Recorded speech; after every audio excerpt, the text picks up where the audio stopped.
This is a very different movie. It's called Halloween Kills, and it has to live up to that title.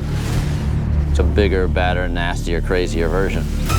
40 years ago, a madman escaped from a mental hospital. The boogeyman is coming for you. This evening, 4 bodies were discovered.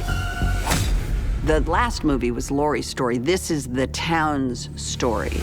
Laurie, what do we do? We fight. David was really clear that he just wanted to explore the after effects of violence and how it affected Haddonfield.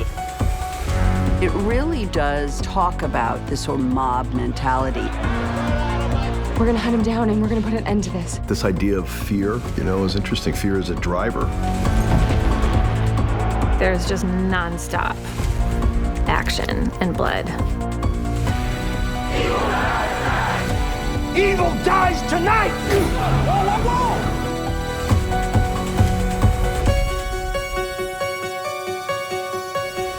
It's really intense.